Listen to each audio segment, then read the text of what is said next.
Hello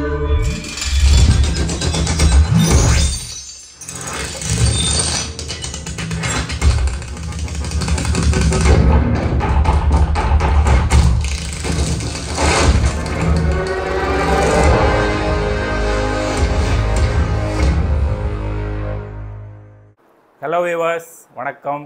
இது AB receiver Tamil. இன்றைக்கி நம்ம வந்து வீடியோவில் என்ன பார்க்க போகிறோம்னா, மரான்ஸ் 8015ல் என்னோட செட்டப் நான் என்ன வச்சுருக்கேன் அப்படிங்கிறத பற்றி தான் இந்த வீடியோவில் நான் வந்து உங்களுக்கு எல்லாத்தையுமே தெளிவாக காட்ட போகிறேன். ஸோ வீடியோக்குள்ளே போகிறதுக்கு முன்னாடி ஏபி ரிசீவர் வந்து உங்களுக்கு அதிகமாக ஹீட் ஆகுது அப்படின்னா நம்ம ஏபி ரிசீவருக்கு கூலிங் ஃபேன் வந்து ரெடி பண்ணி கொடுத்துக்கிட்டு இருக்கிறோம். ஸோ இந்த கூலிங் ஃபேன் வந்து உங்களுக்கு தேவைப்பட்டுச்சுன்னா நீங்கள் என்னை வந்து காண்டாக்ட் வந்து பண்ணிக்கலாம். ஸோ மேக்ஸிமம் வந்து பார்த்திங்கன்னா இந்த டெனான் மரான்ஸ் இந்த மாதிரியான செட்டு தான் வந்து பார்த்திங்கன்னா அதிகமாக ஹீட் ஆகுது அப்படின்ட்டு நிறைய கஸ்டமர் வந்து எனக்கு வந்து கம்ப்ளைண்ட் பண்ணுறாங்க. ஸோ அவங்க எல்லாத்துக்குமே நான் கொடுக்கக்கூடிய சஜஷன் வந்து பார்த்திங்கன்னா, ஏவி ரிசீவருக்கு மேலே இந்த மாதிரி நீங்கள் ஃபேன் யூஸ் பண்ணிங்கன்னா உள்ளே இருக்கக்கூடிய ஹீட் அப்படியே வெளியே தள்ளிடும் அப்படிங்கிற மாதிரி நம்ம சஜஷன் கொடுத்து அவங்களுக்கு இந்த மாதிரி ஃபேன் வந்து கொடுத்துக்கிட்டு இருக்கிறேன். ஸோ உங்களுக்கும் உங்களோட ஏவி ரிசீவர் வந்து இந்த மாதிரி ஹீட் ஆச்சுன்னா கண்டிப்பாக இந்த ஃபேனை வந்து யூஸ் பண்ணுங்கள். ஸோ மரான்ஸ் வந்து பார்த்திங்கன்னா டெனான் அண்ட் மரான்ஸ் ரெண்டுமே வந்து பார்த்திங்கன்னா கிட்டத்தட்ட சேம் செட்டப்பாக தான் இருக்கும். ஏன்னா டெனான் அண்ட் மரான்ஸ் ரெண்டு பேருமே வந்து பார்த்திங்கன்னா ஒரே ஆள் தான்.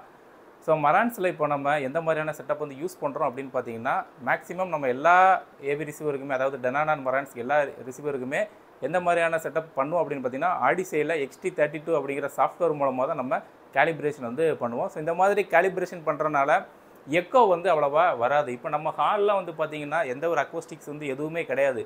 ஸோ இந்த சவரெல்லாம் வந்து பார்த்திங்கன்னா அப்படியே சவராக தான் இருக்கும். இதில் நம்ம வந்து எதுவுமே வந்து போட்டு மறைக்கலை. ஸோ இந்த மாதிரி இருக்கக்கூடிய சிச்சுவேஷனில் எக்கோ வந்து அதிகமாக வர்றதுக்கு வாய்ப்புகள் இருக்கும். பட் ஆடிசை XT32 மூலமாக நம்ம கேலிப்ரேஷன் பண்ணும்போது எக்கோ வந்து மேக்ஸிமம் வந்து அரெஸ்ட் ஆகும். ஸோ அதனால தான் XT32 வந்து நான் வந்து தேர்ந்தெடுத்துருக்கிறேன். ஸோ நான் கேலிப்ரேஷன் பண்ணக்கூடிய இடத்துக்குமே இந்த மாதிரி XT32 மூலமாக தான் நான் வந்து கேலிப்ரேஷன் வந்து பண்ணி கொடுத்துக்கிட்டு இருக்கிறேன். ஸோ அதை வச்சும் பண்ணுவேன், தென் மேனுவலும் நம்ம வந்து பண்ணுவோம். ரெண்டையுமே சேர்த்து வச்சு பண்ணும்போது தான் ஒரு கிறிஸ்டல் கிளியரான ஒரு ஆடியோ வந்து நம்ம கேட்டு என்ஜாய் பண்ண முடியும். ஸோ அப்படி தான் நான் என்னோட ஏவி ரிசீவர்லையுமே பண்ணி வச்சுருக்கிறேன். ஸோ இப்போ நம்மக்கிட்ட என்ன ஏவி ரிசீவர் இருக்குது அப்படின்னு பார்த்தீங்கன்னா, மரான்ஸில் 8015 இந்த ஃப்ளாக்ஷிப் மாடல் ஏவி ரிசீவர் நம்மக்கிட்ட இருக்குது.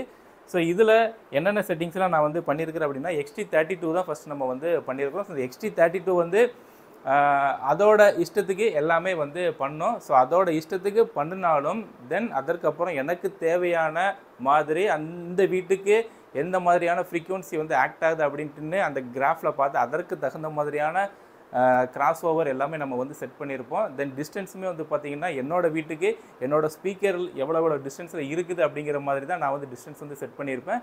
தென் லெவல்ஸு எல்லாமே அந்த மாதிரி தான் நம்ம வந்து செட் பண்ணியிருக்கிறேன். ஸோ இப்போ நான் அதை வந்து உங்களுக்கு காட்டுறேன். ஸோ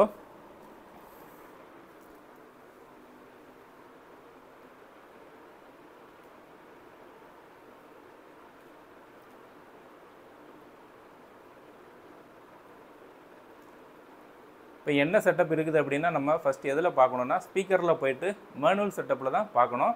ஃபஸ்ட்டு வந்து பார்த்திங்கன்னா ஆம்ப் அசைன் தான் ரொம்பவே முக்கியமானது.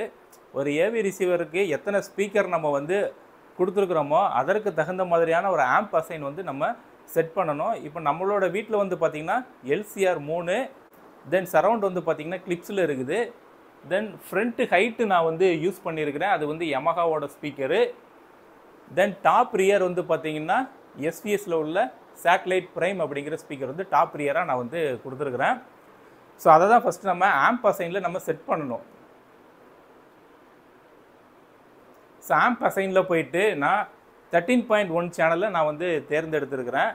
ஸோ அதில் வந்து 5 சேனல் வந்து பார்த்திங்கன்னா ஃப்ளோரில் வந்து கொடுத்துருக்குறேன். ஸோ 5 சேனல் வந்து ஃப்ளோர்லேயுமே ஹைட் ஸ்பீக்கர் வந்து 4 வந்து யூஸ் பண்ணியிருக்கிறேன் அப்படிங்கிறதுனால 4th சேனல் வந்து கொடுத்துருக்குறேன்.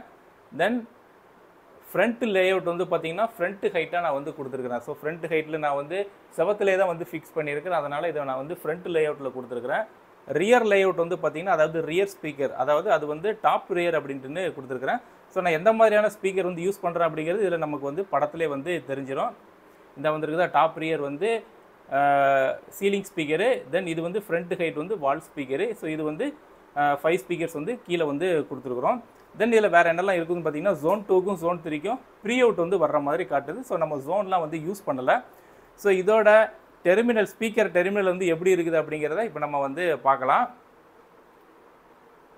ஸோ ஸ்பீக்கர் டெர்மினல் வந்து பார்த்தீங்கன்னா இது எல்லாமே வந்து ஆக்டிவில் இருக்குது. ஃப்ரண்ட்டு, சென்ட்ரு, சரவுண்ட் வந்து ஆக்டிவில் இருக்குது. நம்ம சரவுண்ட் பேக் வந்து யூஸ் பண்ணல, அதனால் இது வந்து டிசபிள்டில் இருக்குது. Then front height, rear height எனேபிளில் இருக்குது. தென் ஹைட்டு 3 வந்து டிசபிளில் இருக்குது. சரியா? தென் சப்வூஃபர் 1, 2வும் ஆக்டிவில் இருக்குது. பார்த்துக்கிட்டிங்கன்னா சப்வூஃபர் 1, 2 வந்து ஆக்டிவில் இருக்குது. ஸோ இந்த மாதிரி நம்ம வந்து 13.1 சேனல் செலக்ட் பண்ணனால தான் இந்த மாதிரியான ஒரு கான்ஃபிகரேஷன் வந்து காட்டும் உங்களுக்கு. எதுக்காக நம்ம வந்து 13.1 சேனல் வந்து செலக்ட் பண்ணியிருக்கேன் அப்படிங்கிறத நான் வந்து சொல்கிறேன். இதே இது நீங்கள் வந்து 9.1 கூட செட் பண்ணலாம். 9.1 செட் பண்ணிங்கன்னா இப்போ சப்போஸ் நீங்கள் வந்து 9.1 செட் பண்ணியிருந்தீங்கன்னா என்ன ஆகும் அப்படின்னு பார்த்தீங்கன்னா, நான் ப்ரீசெட் 2ல் நான் வந்து காட்டுறேன் 9.1 செட் ஆகும் என்ன ஆகும் அப்படின்ட்டு. ஏன்னா ப்ரீசெட் 1ல் என்னோட ஃபுல் செட்டிங்ஸ் இருக்குது. நான் இங்கே ஆம்ப் அசைன் மாற்றினோம்னா செட்டிங்ஸ் எல்லாமே அழிஞ்சு போயிடும்.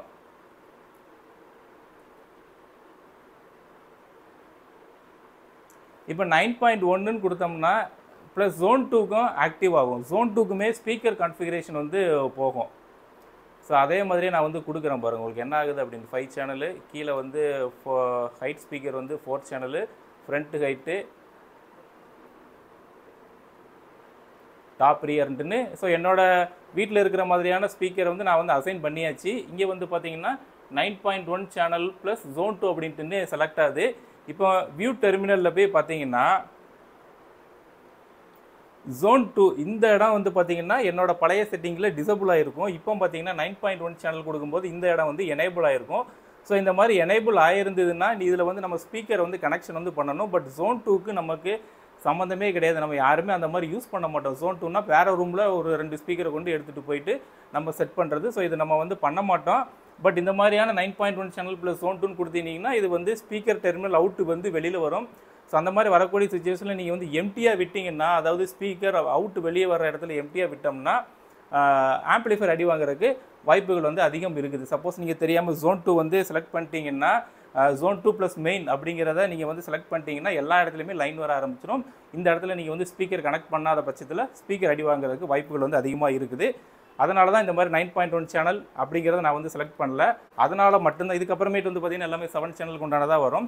ஸோ இந்த காரணத்துக்காக மட்டும்தான் நான் வந்து 9.1 சேனல் அப்படிங்கிறத நான் வந்து செலெக்ஷன் வந்து பண்ணாமல் 13.1 அப்படிங்கிறத நான் வந்து கொடுத்துருக்குறேன்.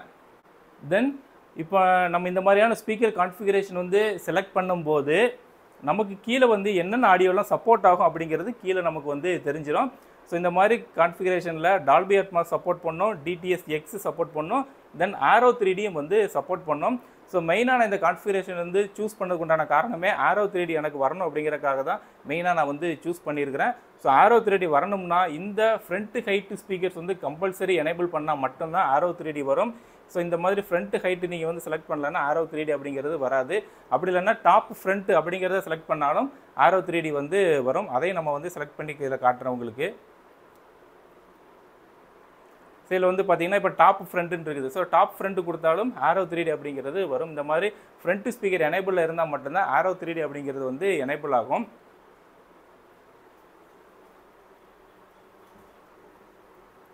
ஸோ இப்போ டாப் மிடில் கொடுத்துட்டிங்கன்னா என்ன ஆகும் அப்படின்னு பார்த்தீங்கன்னா Dolby Atmos and TDS X மட்டும்தான் வரும்.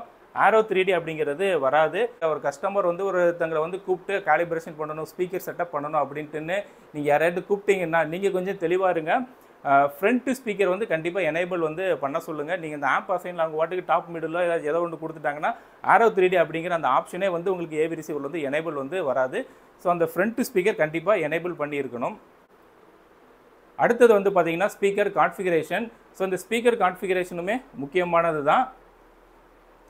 ஸோ இதில் வந்து நீங்கள் ஆடிசை பண்ணும்போது எல்லாமே லார்ஜ் அப்படின்ட்டுன்னு செட் ஆகிருக்கும். தென் இதில் போய்ட்டு நம்ம வந்து எல்லாமே ஸ்மால் அப்படிங்கிறத வந்து சூஸ் பண்ண வேண்டியிருக்கும். ஆடிசை வந்து மேனுவலாக ஃப்ரண்ட், லெஃப்ட், ரைட்டு, சென்ட்ரு இதெல்லாம் பெரிய ஸ்பீக்கராக வச்சுருந்தீங்கன்னா கண்டிப்பாக லார்ஜ் அப்படின்னு தான் வந்து செட் பண்ணிவிடும். அதனால் இதை நம்ம வந்து மேனுவலாக போய்ட்டு எல்லாத்தையுமே ஸ்மால் அப்படிங்கிறத நம்ம வந்து சூஸ் பண்ண வேண்டியிருக்கும். அதுக்கப்புறமேட்டு டிஸ்டன்ஸு. ஸோ டிஸ்டன்ஸ் வந்து நீங்கள் உட்காந்துருக்கிற இடத்துல இருந்து ஒவ்வொரு ஸ்பீக்கரும் எவ்வளோ டிஸ்டன்ஸில் இருக்குது அப்படிங்கிறத மேனுவலாக அளந்து நீங்கள் வந்து இதில் ஃபீட் பண்ணிக்க வேண்டியதான். அவ்வளோதான். டிஸ்டன்ஸை பொறுத்த வரைக்கும் பெரிய விஷயம் எதுவுமே கிடையாது. தென் லெவல்ஸு வந்து பார்த்திங்கன்னா நம்மளோட வீட்டில் ஒவ்வொன்றும் ஒவ்வொரு மாதிரி இருக்கும். ஃப்ரண்ட் லெஃப்ட் வந்து பார்த்தீங்கன்னா 0 இருக்கும், ஃப்ரண்ட் ரைட் வந்து பார்த்தீங்கன்னா 3 இருக்கும். ஏன்னா ஃப்ரண்ட் ரைட் எனக்கு இதில் வந்து 70 டெசிபிள் வந்து 0 வச்சாலே ரீச் ஆகிடும். அந்த ஸ்பீக்கர் வந்து பார்த்தீங்கன்னா 3.5 வச்சா மட்டும்தான் எனக்கு வந்து 70 டெசிபிள் அப்படிங்கிறது வந்து ரீச் ஆகும். ஏன்னா அந்த நம்ம ரூமோட ஒவ்வொரு ரூமுக்கு தகுந்த மாதிரி ஒவ்வொரு அந்த ஸ்பீக்கர் வந்து ஆக்ட் ஆகுங்கிறனால தான் அதை அந்த மாதிரியான வந்து லெவல்ஸ் வந்து செட் பண்ண வேண்டியிருக்கும்.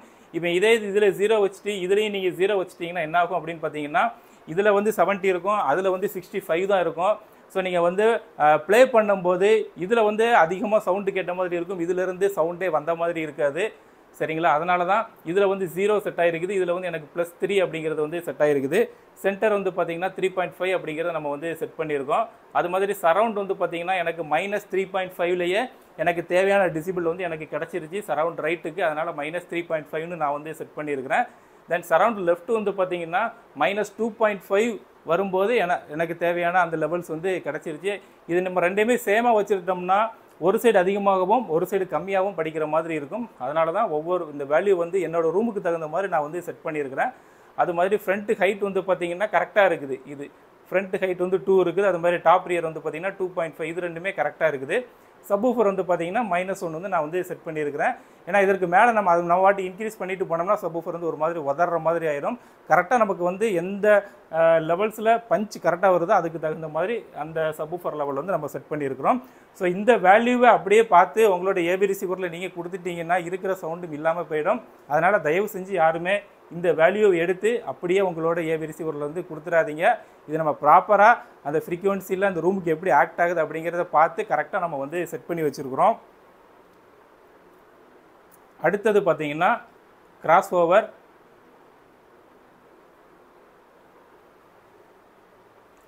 கிராஸ் ஓவர் வந்து பார்த்தீங்கன்னா எப்போவுமே ஆடிசை வந்து இதில் ஃபுல் பேண்ட் அப்படிங்கிறது தான் வந்து செலக்ட் பண்ணும். ஏன்னா ஆடிசை வந்து பெரிய ஸ்பீக்கர் எப்போவுமே லார்ஜின்னு தான் செட் பண்ணும். அதனால் இதில் வந்து எப்போவுமே ஃபுல் பேண்ட் அப்படிங்கிறது தான் செட் பண்ணும். ஸோ இதில் எதுக்காக நான் வந்து 100 கொடுத்துருக்கேன் அப்படின்னா ஆடிசை பண்ணும்போது அந்த ஃப்ரீக்வன்சி ரெஸ்பான்ஸுக்கு தகுந்த மாதிரி கிராஸ் ஓவர் வந்து அந்த கிராஃபை பார்த்து தான் நம்ம வந்து கண்டுபிடிக்க முடியும். அது எந்த ஃப்ரீக்வன்சியிலேருந்து ஸ்டார்ட் ஆகுது அப்படிங்கிறத பார்த்து தான் நம்ம வந்து கண்டுபிடிக்க முடியும். அதனால் நான் வந்து 100லேருந்து தான் என்னோடய ரூமுக்கு வந்து ஸ்டார்ட் ஆகுது. அதனால் நான் வந்து 100 வந்து கொடுத்துருக்கேன். அது மாதிரி சென்டர் வந்து பார்த்திங்கன்னா அதுவுமே 100லேருந்து தான் வந்து ஸ்டார்ட் ஆகுது. சரவுண்ட் வந்து பார்த்திங்கன்னா நம்ம கிளிப்ஸ் ஸ்பீக்கர் வந்து 4 இன்ச் ஸ்பீக்கர் யூஸ் பண்ணுறனால அதோட ஃப்ரீக்வன்சி வந்து அதிகமாக இருக்கும். கிளிப்ஸோட ஸ்பீக்கரோட ஃப்ரீக்வன்சி வந்து பார்த்திங்கன்னா 80லேருந்து என்னமோ தான் ஸ்டார்ட் ஆகும்னு நினைக்கிறேன். அதனால் எனக்கு அந்த கிராஃபில் வந்து பார்த்திங்கன்னா 150லேருந்து தான் வந்து ஸ்டார்ட் ஆகுது. ஸோ நான் வந்து 150லேருந்து தான் வந்து இந்த சரவுண்ட் ஸ்பீக்கருக்கு வந்து கிராஸ் ஓவர் வந்து செட் பண்ணியிருக்கிறேன். தென் ஃப்ரண்ட் ஹைட் வந்து பார்த்திங்கன்னா 100, டாப் ரியர் வந்து பார்த்திங்கன்னா 120 வந்து செட் பண்ணியிருக்கிறேன். ஸோ இது வேணால் உங்களோட ஸ்பீக்கருக்கு தகுந்த மாதிரி இதை வேணால் நீங்கள் வந்து அந்த கிராஃபு கூட பார்க்காம கூட உங்களோட ஏபி ரிசீவரில் நீங்கள் வந்து செட் பண்ணிக்கலாம். 100லேருந்து 120க்குள்ளே ஒரு கிராஸ் ஓவர் வந்து உங்களோட ஸ்பீக்கருக்கு தகுந்த மாதிரி நீங்கள் உங்களோட வீட்டில் வந்து செட் பண்ணிக்கோங்க. ஓகே வியூவர்ஸ், இப்போ இந்த செட்டிங்ஸ் வந்து என்னோடய வீட்டில் நான் இந்த மாதிரியான ஒரு செட்டிங்ஸ் தான் வந்து பண்ணி வச்சுருக்கிறேன். ஸோ உங்களோட வீட்லேயுமே நீங்கள் எந்த மாதிரியான ஒரு செட்டிங்ஸ் வந்து பண்ணி வச்சுருக்கீங்க அப்படிங்கிறத கமெண்ட்டில் வந்து சொல்லுங்கள். உங்களுக்கும் கேலிப்ரேஷன் வந்து இந்த மாதிரி பர்ஃபெக்டாக வந்து பண்ணணும், வித்தவுட் அக்கோஸ்டிக்ஸ் காலில் பர்ஃபெக்டாக பண்ணணும் அப்படின்னு நினச்சிங்கன்னா தாராளமாக என்னை வந்து காண்டாக்ட் பண்ணிக்கோங்க. ஏன்னா அக்கோஸ்டிக்ஸ் ரூமில் வந்து பார்த்தீங்கன்னா கேலிப்ரேஷனே வந்து மேக்ஸிமம் பண்ண தேவையில்லை. நீங்கள் வந்து மேனுவல் கேலிப்ரேஷன் வந்து பண்ணிங்கனாலே ஒரு நல்ல ஒரு அவுட்புட் வந்து கிடைக்கும். ஏன்னா அதில் எந்த ஒரு ரெஃப்ளெக்ஷனுமே இருக்காது, ஃப்ரீக்வன்சி வந்து ரெஃப்ளெக்ட் ஆகாது. இப்போ ஒரு ஃப்ரீக்வன்சி இப்போ நம்ம பேசுகிறோம்னா இந்த சவுத்தில் பட்டு இப்படி மோதி நமக்கு வந்து ரிட்டன் ஆகாது அக்கோஸ்டிக்ஸ் ரூமில். ஏன்னா அக்கோஸ்டிக்ஸ் அந்த எல்லாமே அப்சார்ப் வந்து பண்ணிவிடும் சவுண்டை. ஸோ நான் அக்கோஸ்டிக்ஸ் ரூமில் தான் நம்ம வந்து பர்ஃபெக்டாக வந்து கேலிப்ரேஷன் வந்து பண்ணணும். அப்படின்னா தான் எல்லா ஸ்பீக்கர்லேருந்து ஒரு கரெக்டான அவுட்புட் வந்து கிடைக்கும். நீங்கள் படம் பார்க்கும்போதும் அந்தந்த ஸ்பீக்கர்லேருந்து உங்களுக்கு வந்து ரெஸ்பான்ஸ் வந்து கிடைக்கும். மேக்ஸிமம் வந்து பார்த்திங்கன்னா டால்பி அட்மாஸில் எல்லாருக்குமே படம் பார்க்கணும்னு ஆசையாக இருக்கும். ஆனால் டால்பி அட்மாஸ்லேருந்து அந்த சவுண்டு வருதா அப்படிங்கிறது தான் நிறைய பேத்துக்கு வந்து ஒரு கேள்விக்குறியான ஒரு விஷயமா இருக்கும். மேக்ஸிமம் சரவுண்டு ஸ்பீக்கர்லேருந்து கூட பார்த்திங்கன்னா நிறைய பேத்துக்கு வந்து சவுண்டு வர்றதில்ல. எல்லாத்தையுமே வந்து பார்த்திங்கன்னா எல்சிஆரில் மட்டும் தான் வந்து சவுண்டு வரும். சரவுண்டு ஸ்பீக்கர் இந்த மாதிரி டால்பி அட்மாஸ் ஸ்பீக்கர்லேருந்து தனித்தனியான சவுண்டு வந்து பிரித்து கேட்குறதுல தான் ரொம்பவே சிரமமாக இருக்கும். ஸோ உங்களால் எடுக்க முடியலன்னா ஃபீல் ஃப்ரீயாக நீங்கள் என்னை வந்து காண்டாக்ட் பண்ணிக்கலாம். என்னோட நம்பர் வந்து பார்த்திங்கன்னா 9842019877. அதோட மட்டும் இல்லாமல் ஏபி ரிசீவர் நம்ம வந்து சேல்ஸ் வந்து பண்ணிக்கிட்டு இருக்கிறோம். உங்களுக்கு எந்த மாதிரியான ஏபி ரிசீவர் தேவைப்பட்டுச்சுனாலும் நீங்கள் தாராளமாக என்னை வந்து காண்டாக்ட் பண்ணிக்கலாம். ஓகே வியூவர்ஸ், இந்த வீடியோ வந்து பிடிச்சுன்னு நினைக்கிறேன். வீடியோ பிடிச்சிச்சின்னா லைக் பண்ணிக்கோங்க, ஷேர் பண்ணிக்கோங்க, சப்ஸ்கிரைப் பண்ணிக்கோங்க. தேங்க்யூ.